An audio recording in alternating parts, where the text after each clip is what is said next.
네, 자, FAT 1급 제41회 이론 시험부터 같이 보겠습니다.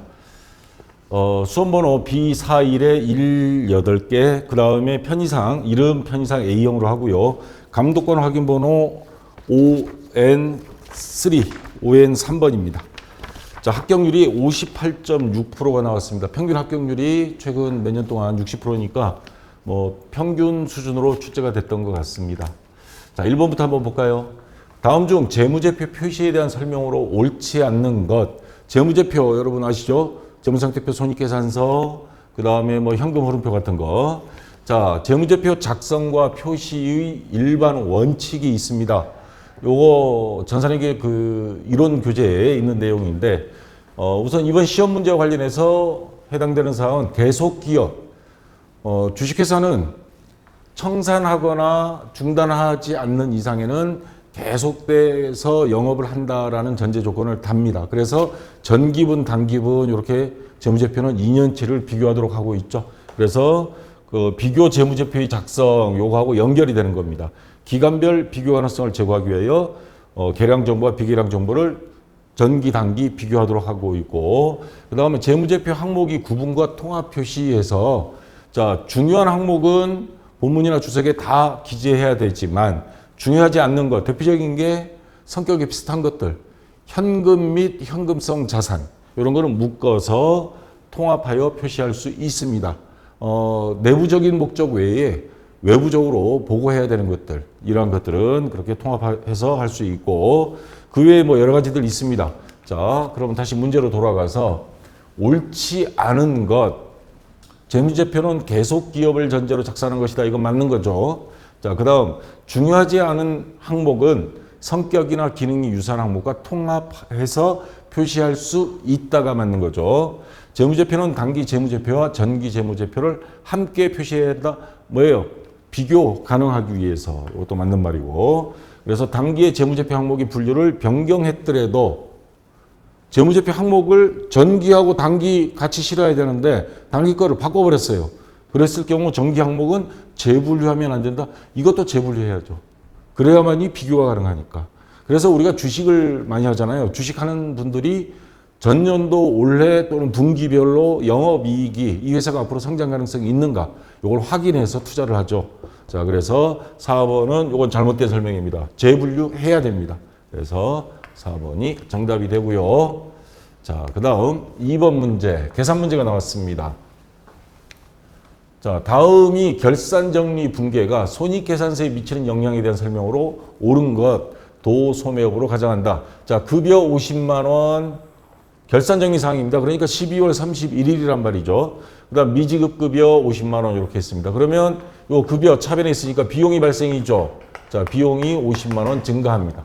그 다음 단기매매 증권 70만 원 증가했어요. 차변에 있으니까 자산 증가고, 평가이익 70만 원. 이거는 영업 외 수익입니다. 그러면 지금 여기서 손익계산서에 미치는 영향은 자, 비용이 50만 원 증가하고 영업의 수익이 70만 원 증가했어요. 그러면 전체적으로 봤을 때 맨 밑에 단기 순이익은 퉁치면 얼마? 20만 원이 증가한 거죠. 단기 순이익은 20만 원 증가합니다. 자, 법인세 차감 전 순이익은 20만 원 감소, 이건 반대로 이야기한 거죠. 법인세 차감 전 순이익은 70만 원? 아니죠. 20만 원이죠. 자, 근데 영업이익, 이건 영업의 수익이에요. 자, 매출액에서 매출원가 빼면 매출 총이익이죠. 매출 총이익에서 판매비와 관리비 빼면 영업이익입니다. 그러면 급여는 판매비와 관리비예요. 그러면 50만 원 빼면 영업이익은 50만 원이 줄어듭니다. 자, 영업이익은 증가? 아니죠. 영업이익은 50만 원 감소. 얘가 맞는 거죠. 그러다가 영업의 수익을 70만 원 더해주면 당기순이익은, 법인세 차감된 당기순이익은 20만 원 증가하는 겁니다. 그래서 2번이 정답이 되겠죠. 자, 이거 헷갈리지 않도록 조심해야 됩니다. 자, 그 다음 3번 문제. 다음 자료를 토대로 상품이 매입 금액을 계산하면 얼마인가? 자, 순매입의 공식 그것도 생각하시고, 자, 상품 구입을 위한 계약금 10만 원을 지급했습니다. 선급금이죠. 자, 그 다음 2020년 1월 5일 상품 매입 과정에서 운반비 5,000원 및 운반 보험료 1,000원. 요거는 어떻게 돼야 돼요? 상품에다가 더해줘야죠. 자, 그 다음 2020년 1월 20일 상품 구입을 위한 잔금 100만 원 지급했습니다. 그러면 앞에 계약금에 잔금 합치면 총 매입 상품 금액은 110만 원입니다. 그러면 110만 원에 자, 운반비 및 재비용, 보험료 요거 더해줘야죠. 5,000원, 1,000원에서 6,000원 더해줍니다. 그러면 총 금액은 110만 6,000원. 110만, 여기 있네요. 4번. 4번이 정답이 되겠습니다. 만약에 매입 환출매 예누리가 있다면 그거는 차감해야 되겠죠. 자, 됐고요. 그 다음 4번 문제. 자, 다음 자료를 토대로 2020년 유형자산 처분 이익을 계산하라고 했습니다.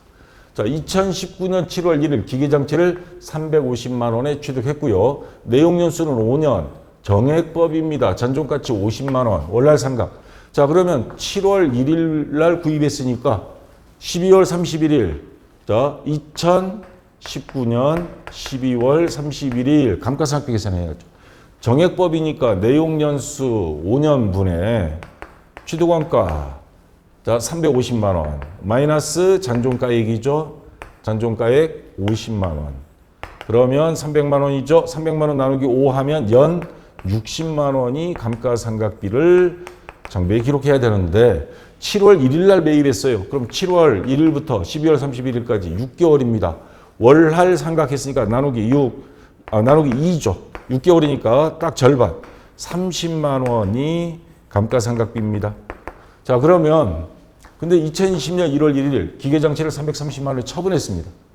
자, 처음에 매입한 금액은 350이었는데 감가상각해서 낡아버린 게 30만 원이에요. 마이너스 30만 원 빼면 이 기계장치 순수한 장부가액은 320만 원짜리를 요걸 얼마에 팔았다? 330만 원에 처분했습니다.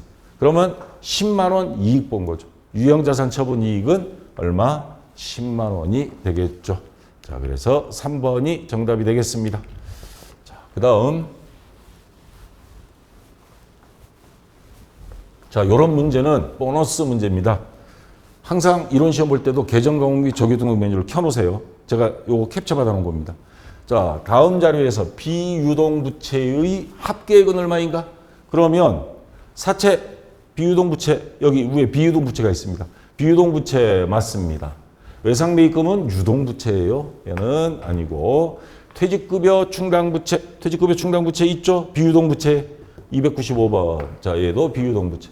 유동성 장기부채, 장기차입금 이런 것들은 비유동부채지만 상환기간이 1년도 안 남으면 유동성 장기부채, 다시 말해서 유동부채로 전환을 시킵니다. 그래서 얘는 앞에 유동성이 붙었기 때문에 유동부채다. 그래서 비유동부채가 아닙니다. 그래서 요거 두 개 더하면 30만 원, 3번이 정답이 되겠죠. 자, 이거는 보너스 문제입니다. 계정과목및 조교등록 메뉴 보면서 여러분들이 문제 풀이하면 되겠습니다. 자, 그 다음 분계 문제가 또 나왔는데요. 자, 다음은 주식회사 항공이 상품 판매 관련 자료이다. 주식회사 항공이 5월 20일자 회계 처리로 오른 것. 자, 5월 20일 주식회사 세무의 상품 300만 원을 판매하고 그럼 대변의 상품 매출, 예, 다 상품 매출돼 있죠. 5월 10일에 받은 계약금 30만 원을 제외한 계약금 받았을 때 차변의 현금, 대변의 선수금 됐겠죠. 이제 상품을 줬으니까 선수금은 없어집니다. 차변으로 갑니다. 자, 여기 선수금 요거 하고 여기 두 개 있네요. 2번, 4번. 나머지 잔액. 그럼 300만 원에서 선수금 30만 원 빼면 270만 원. 이걸 뭘로? 어음으로 수령하였다. 그럼 받을 어음 처리해야 되겠죠. 자, 선수금 30만 원. 그 다음 뭐예요? 받을 어음 270만 원. 아, 근데 이건 선급금이 됐네요. 이건 반대로 적은 거죠. 이건 계약금을 줬을 때 선지급의 줄임말입니다. 이건 먼저 받을 숫자 한자로 먼저 받은 거. 그래서 여기에서 이미 답은 결정났네요. 선수금만 봐도 2번이 정답입니다. 예, 됐고요. 자, 그 다음 7번 문제. 자, 다음은 주식회사 항공이 외상 매출금 및 대손 관련 자료이다. 2020년 말 결산 시 추가로 계상할 대손 충당금은 얼마인가? 자, 외상 매출금 기초 잔액이 1억입니다. 근데 외상 매출금 잔액이 대손 충당금 기초 잔액이 100만 원이었어요. 근데 단기 외상 매출금 대손 발생했습니다. 외상값 먹고 튀어버렸어요. 그러면 이거 빼요. 대손 충당금 쓰면 되죠. 그럼 대손 충당금이 50만 원 남았습니다. 자, 남아있는 거. 자, 그러다가 외상 매출금 기말 잔액이 7천만 원이 있는데 결산 시 외상 매출금 잔액 요거죠. 7천만 원에 1% 그럼 곱하기 0.01이죠. 그럼 얼마예요? 70만 원. 대손 충당금으로 설정. 자, 그런데 우리나라는 대손 충당금 설정하는 방법은 차액보충법이죠. 대손 충당금 남은 게 있으면 요거를 빼고 나머지 모자란 것만 보충해 준다. 그래서 70에서 50만 원 빼면 나머지 20만 원만 결산 시에 추가로 대손 충당금을 설정해 주면 됩니다. 추가로 계상할 대손 충당금은 얼마냐 그랬으니까 그러면 2번이 정답이 되겠죠. 예. 자, 됐고요. 자, 그다음 그림이 나왔습니다. 자, 이번 41회 문제 중에서 가장 애매한 문제가 저는 요 8번이라고 보여.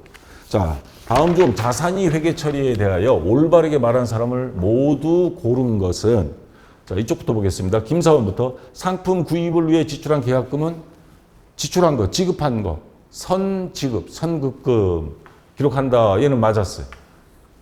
박 부장, 유형자산인 기계장치를 처분하고 6개월 후에 받을 금액은 미수금으로 처리한다. 자, 유형자산인 기계장치입니다. 기계장치는 상품이 아니죠. 상품이 아닌 거는 외상매출금, 외상매입금 이렇게 기록 못하죠. 그래서 미수금으로 기록하는 게 맞습니다. 근데 부장님도 맞았어요. 근데 조금 인상 쓰는 것 같다. 자, 현 과장, 아주 이거 뭐 죽음의 그림자가 들어왔네. 건물 구입을 위해 지출한 계약금은 건설 중인 자산으로 기록합니다. 자, 요 그림만 확대를 해서 제가 보충 설명을 좀 할게요. 현 과장이 목숨을 걸고 이야기하고 있습니다. 건물 구입을 위해 지출한 계약금, 요거 선급금으로 해야 되는 거 아닌가? 계약금으로 먼저 줬으니까. 근데 이번 출제위원 중에 아주 요 문제를 그냥 함정을 파놨습니다. 요거 많이 틀렸을 것 같은데 왜 건설 중인 자산이냐? 자, 여기 보시면 건물 구입 시 지출한 계약금이 선급금이냐 아니냐 따지는 기준이 있습니다. 이게 요 계약금이 유동성이냐 비유동성이냐를 따져야 됩니다. 무슨 말이냐 하면 예를 들어서 자, 사택용 아파트, 직원들 사택으로 쓸 아파트를 분양받기 위해서 계약금을 지불했다. 그러면 아파트가 뭐 한 달이면 뚝딱 만들어지는 게 아니죠. 이게 2년, 3년 갈 수도 있어요. 중도금 지급하고 잔금 지불하고 우리 개인이 아파트 사는 것처럼 그러면 1년 이상이 소요가 됩니다. 그런데 요거 선급금으로 기록하는 순간 얘는 유동자산이 돼요. 유동자산으로 계산 거죠. 통상 상품, 원재료 이런 거 매입할 때 또는 뭐 비품 매입할 때 비품 매입하는데 뭐 1년 이상 걸리진 않잖아요. 이러한 것들은 그래 1년 이내니까 선급금 유동자산으로 처리해라. 그러면 맞습니다. 근데 건물 같은 거 회사의 재무정보가 왜곡된다 이 말입니다. 왜냐? 중도금 치르고 잔금 치르고 이거 돈이 1년 이상이 회수가 안 되는 거예요. 자산으로 다시 처리가 안 되는 겁니다. 그래서 재무적 예측이 가능하고 정확한 회계장부 작성을 위해서 얘는 비유동 자산으로 봐야 된다. 그래서 건설 중인 자산, 이건 건물 지을 때 아니에요. 건물을 직접 지을 수도 있지만 다른 건설회사에서 짓는 거를 우리가 분양받아서 살 수도 있는 겁니다. 그래서 이런 경우는 건설 중인 자산, 가장 핵심적인 이유는 요 계약 선급금이 1년 이상 지나야 자산으로 전환이 될 수 있기 때문이다 이 말입니다. 자, 그래서 요거는 건설 중인 자산으로 기록한다 맞는 말이 되는 거죠. 자, 근데 부장님은 이해가 안 돼서 인상을 쓰는 것 같아. 자, 그래서 정답은 세 사람 다 맞은 겁니다. 그래서 김사원, 박 부장, 현 과장 4번이 정답이 되겠죠. 자, 좀 까다롭죠. 예. 자, 그다음 9번 문제. 다음 자료를 이용하여 주식회사 항공이 매출 총이익을 계산하면 얼마인가? 자, 공식 요거는 2급에서 다 배웠죠. 자, 기초상품 재고액 매입액 운임, 기말상품 재고액 매입 할인, 단기상품 매출액이 있습니다. 매출 총이익을 구하려면 순매출액 마이너스 매출원가죠. 자, 매출 할인에 애누리는 없어요. 그러면 300만 원 마이너스 매출원가입니다. 그럼 매출원가를 계산해야죠. 매출원가는 기초상품 재고액 100만 원. 100만 원 더하기 단기 순매입액.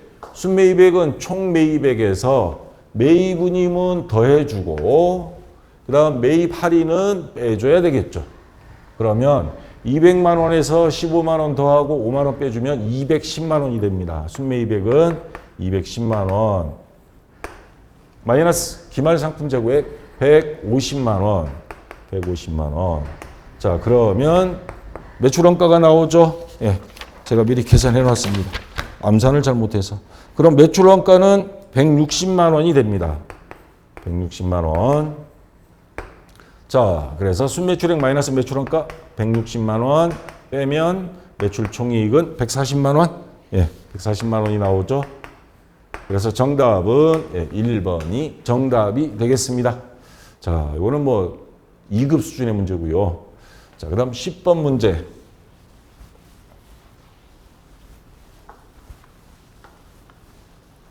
자, 다음 중 아래 항목과 관련된 결산 분계가 누락될 경우 빼먹었다 이 말입니다. 손익계산서에 미치는 영향으로 오른 것, 단 임대 수익은 월날 계산할 것, 10월 1일 임대 계약을 맺고 현금으로 받은 1년분 임대료 360만 원, 요거 나누기 12 하면 12개월, 그러면 월 얼마예요? 30만 원이라는 뜻이죠. 전액 임대 수익으로 인식하였다. 요거 10월 1일 분계 어떻게 됐을까요? 자, 만약에 현금으로 받았으니까 차변에 현금. 자, 한꺼번에 360만 원 전부 다 수익으로 해서 장부에 기록했습니다. 자, 임대료 360만 원. 근데 자, 여기 보시면 10월 1일 받았어요. 그러면 12월 31일 가서 생각하면 요 임대료 360만 원 중에서 올해에 해당되는 거. 그러니까 10월, 11월, 12월 3개월 90만 원만 올해 임대료고 나머지는 내년도 거를 미리 받은 겁니다. 그러니까 이 상태로 놔두면 요 장부는 틀린 장부죠. 왜냐하면 내년 거는 내년 장부에 들어가야 돼요. 그게 바로 발생주의 원칙이니까.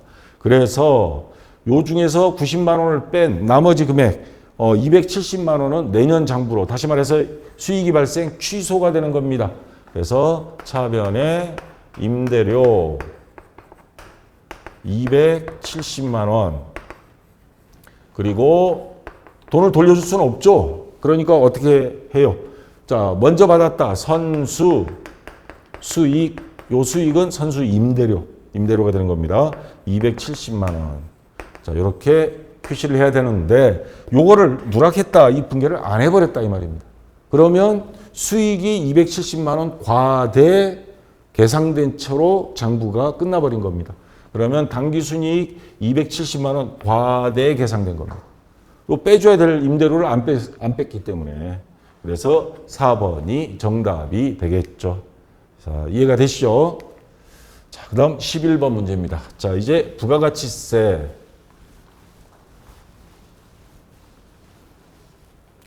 자, 다음 중 부가가치세법상 재화의 공급 시기, 요게 구분을 할 수 있어야죠. 자, 이론교재에 제가 있는데, 재화의 공급 시기, 현금 판매, 할부 판매. 근데 조심해야 될 게 있습니다. 여기 앞에, 할부 판매 앞에 뭐가 생략된 걸로 봐야 되냐면, 단기 할부 판매입니다, 이거. 밑에 보면 장기 할부 판매가 따로 있어요. 그래서 보통 단기 할부 판매는 어떤 개념으로 보냐면, 1년 이내니까, 그러면 외상으로 판매한 걸로 봅니다. 외상 매출로 봅니다. 근데 장기 할부, 자동차 판매 같은 경우는 24개월, 36개월 장기 할부 하죠. 그래서 이런 경우하고는 구분을 합니다. 왜냐? 요거는 물건 재화가 넘어가면 매출로 본다 이 말입니다.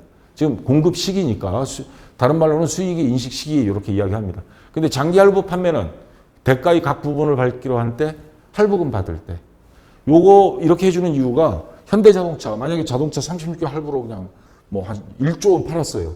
근데 이거 전부 다 매출로 잡아놨어. 그럼 세금 다 내야 되겠죠. 근데 돈은 안 들어와 있어. 그러면 이제 미치는 거죠. 그러니까 할부금 받아야 그때 가서 매출을 적으면 그때 가서 세금 내면 되죠. 왜? 할부금 받은 것만. 그렇게 해주는 게 합리적이겠죠. 근데 이런 거는 몇 달 아니니까 보통 외상으로 판매하면 몇 달 이내에 다 수금하니까 이때는 제화가 넘어가면 판매로 본다는 거고, 그 다음에 가공하는 것. 대표적인 예가 지금 여러분들 교재가 출판사들은 다 면세업종입니다. 그러니까 여러분들이 책을 살 때 부가세 내지 않죠. 그러니까 일반 소비자한테 부가세 못 받습니다. 대신에 부가세 신고도 안 해요. 근데 출판사는 약간 억울한 게 있어. 인쇄사에 가서 책을 인쇄해가지고 올 때 인쇄사는 일반 부가가치세 사업자입니다. 부가세 다 줘요. 근데 여러분들한테 못 받습니다. 자, 그런데 책을 가공만 해서 넘어오는 경우가 있습니다. 우리가 재료 다 줘요. 가공만 해서 와. 그러면 요거 언제 판매 시점 요걸로 보느냐. 인쇄사 입장에서 봤을 땐 가공된 재화를 책을 출판사로 넘겨주면 그때가 판매된 걸로 봅니다. 책을 인쇄할 때가 아니고 가공 다 끝나서 넘겨줄 때. 자, 그렇게 되고요. 자동 판매기 있죠. 이거 돈 넣고 커피 뽑았을 때, 음료수 뽑았을 때 아닙니다. 자동 판매기에서 돈을 인출할 때 인출 같은 말입니다. 자, 이런 거 정도 알아두시면 되겠습니다. 그럼 다시 문제로 돌아가서 부가시세법상 재화의 공급 시기로 옳은 것, 외상 판매인 경우 대가를 수령할 때 이건 아니죠. 외상 판매할 때는 자, 물건을 넘겨줄 때 외상 판매, 단기 할부 판매. 그래서 요거는 틀린 겁니다. 옳은 거 찾으라 그랬습니다.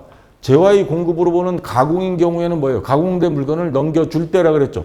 가공이 완료될 때 아닙니다. 책이 넘어와야 돈을 주죠. 책도 안 하는데 돈 줄 수는 없잖아요.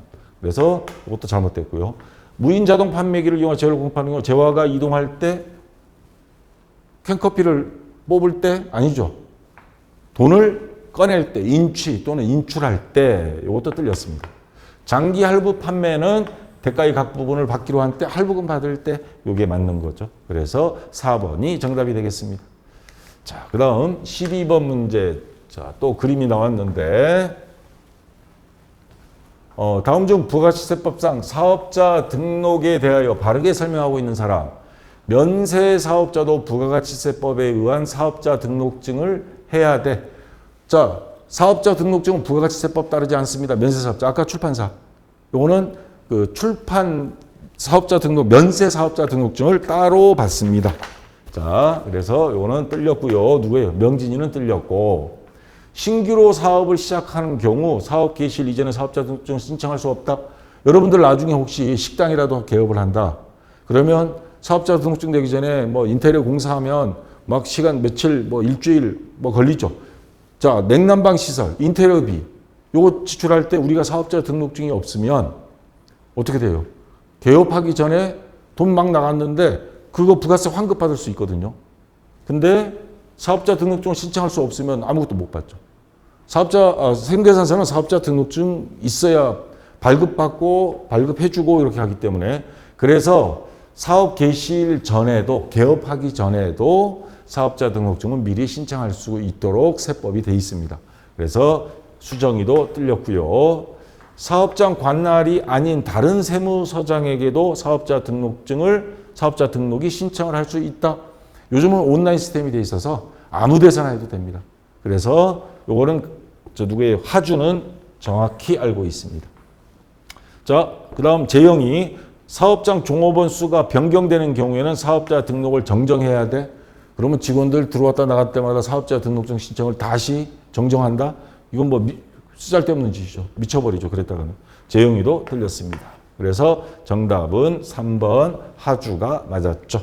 자, 됐고요. 자, 그 다음 13번 문제. 자, 다음 중 부가가치세가 과세되는 거래가 아닌 것. 상품권 판매. 여러분 상품권 정확히 알아두셔야 됩니다. 상품권은 이마트, 신세계 상품권. 그거를 사왔어요. 그러면 이마트에서는 매출로 잡을 수 있다 없다? 못 잡습니다. 물건이 팔린 게 아니잖아요. 이거 가지고 오면 물건으로 드릴게요라는 하나의 증서일 뿐입니다. 다시 말해서 사업자 등록증, 상품권은 하나의 증서, 유가증권일 뿐입니다. 그래서 요거는 매출로 보지 않는다. 그래서 1번이 정답이 되고요. 저작권 양도, 저작권을 다른 사람한테 돈 받고 팔았어. 이거는 당연히 수익이 생기니까 매출로 보고요. 특허권 빌려주면 당연히 돈 받죠. 뭐 건물 빌려준 거나 마찬가지입니다. 자, 매출로 보고요. 한국전력공사 세금계산서 다 발행합니다. 그래서 전력비 또는 수도광열비 요거 나중에 부가세 환급받을 때 다 공제받습니다. 자, 그래서 정답은 1번. 그럼 언제 이거 판매로 보느냐? 상품권을 갖고 있는 사람이 와서 물건으로 교환해 갈 때. 그때 비로소 매출로 봅니다. 자, 지금은 아니고요. 그래서 1번이 정답이 되고요. 자, 그 다음 14번 문제. 자, 다음 이 자료를 토대로 2020년 제1기 확정신고 시 매출세액에서 공제받을 수 없는 매입세액. 자, 지금 4월 19일부터 6월 25일 요때까지 4번의 거래가 있는데 이 중에서 매입세 공제 안 되는 거. 우리 일명 불공 그러죠. 매입세 공제가 안 되는 거. 자, 4월 19일 사업용 원재료 매입. 이건 당연히 부가세 공제받아야죠. 대표이사 주택수리. 이거 업무와 관련된 게 아니잖아요. 그럼 이거는 안 됩니다. 그거는 사장님이 회사 돈을 썼으면 회사에 돈 갖다 놔야 됩니다. 그 다음에 공장 부지 조성을 위한 자본적 지출. 토지에 대한 자본적 지출은 부가세 없습니다. 그러니까 요거에 대해서는 매입세 공제 못 받습니다. 기계장치 구입, 요거는 당연히 원재료와 마찬가지로 기계장치 공장에 기계를 살 때 요거는 공제 받습니다. 그래서 해당이 되고요. 자, 여기서 물어보는 거는 공제받을 수 없는입니다. 공제받을 수 있는 것 하면 100만 원, 200 해서 300이고요. 공제받을 수 없는 거. 요거 650만 원. 2번이 정답입니다. 문제 잘 읽어야 돼요. 자, 마지막 15번. 다음 중 부가가치세법상 세금 계산서에 대한 설명으로 옳지 않은 것. 작성연월일 세금계산서 발행할 때 그 작성연월일 날짜 표시하죠. 이거 중요합니다. 나중에 잘못하면 가산세가 나오니까 필요적 기재사항이다. 세금계산서에 반드시 해야 되는 거. 사업자 등록번호. 자, 발행하는 사람, 발행받는 사람. 사람으로 따지면 주민등록번호잖아요. 요거 반드시 양쪽 다 정확히 들어가야 되고, 그 다음에 부가세를 계산하려면 금액이 얼마인지 알아야죠. 공급가의 그에 대한 10% 부가가치세. 그 다음에 하나가 작성연월일입니다. 자, 발행은 뭐 매달 언제까지, 전송은 그 다음 날까지 뭐 이런 것들이 있기 때문에 이거 정확하게 표시해야 되고, 공급연월일을 하고는 다릅니다. 공급연월일. 공급할 때마다 발행하지 않고 한꺼번에 그 다음 달 뭐 10며칠날 발행할 수가 있습니다. 그러니까 요거하고는 헷갈리지 않도록 조심해야 됩니다. 공급연월일은 필수사항은 아닙니다. 자, 어느 정도 알아두시고, 뭐 대표자 이름 이런 건 틀려도 상관없어요. 자, 요거 필요적 기재사항이다. 맞는 말이고요. 작성 연월일이니까. 택시 운송 사업자는 세금계산서 발급 의무가 면제됩니다. 택시 운전해서 신용카드 하면 영수증은 줄 수 있지만 세금계산서 달라 그러면 아마 택시 운전기사 미쳐버릴 거예요. 자, 요거 발급 의무 면제된다. 요게 맞습니다. 면세 사업자는 계산서를 발급할 수 있지, 세금 계산서 앞에 면세 사업자는 부가세하고는 전혀 상관없는 사업장이잖아요. 그러니까 발급할 수 없다. 맞죠. 간이과세자 연 8천만 원 이하 공급받는 자가 발급을 요구하는 경우, 근데 요게 구분이 있습니다. 세법이 개정돼서 4,800만 원 이하인 간이과세자 같은 경우에 해당이 됩니다. 세금 계산서를 발급할 수 있다? 못합니다. 요구할 경우, 요구하지 않으면 안 줘도 되고요. 대신에 뭐만? 영수증만. 영수증은 줄 수 있지만 4,800만 원 이하 간이과세자는 자, 세금 계산서를 발급할 수 없답니다. 없다가 정확한 거니까 4번이 맞고요. 요게 41회죠. 요때는 세법이 개정이 안 됐는데 요때만 해도 4,800만 원이야 간이과세자는 전부 다 그렇게 했고요. 앞으로 요게 시험 문제에 나온다. 그럼 구분해 줘야 됩니다. 간이과세자 이러면 요게 정답이 틀릴 수가 있어요. 왜냐하면 8천만 원 이하이기 때문에. 그래서 4,800만 원 이하 간이과세자는 이렇게 해줘야 됩니다. 그 다음 4,800 이상은 그럼 발행해야 돼요. 간이과세자라도. 자, 그래서 4번이 정답이 됩니다. 자, 여기까지 해서 다 됐고요. 혹시나 카페에서 보시는 분들은 괜찮고 유튜브에서 보시는 분들 유튜브에 질문하면 거기까지 답변을 잘 못하니까 박쌤 전산에게 네이버 카페에 오시면 몇십만 개의 질문 답변들이 있습니다. 그거 검색해서 찾아보면 굳이 질문 안 해도 웬만한 거 다 찾을 수 있습니다. 자, 질문 답변은 박쌤 전산에게 와서 해주시고요. 자, 이론은 여기까지 하고 좀 쉬었다가 다음 시간 이어서 실무 시험 같이 해보겠습니다. 자, 수고했습니다.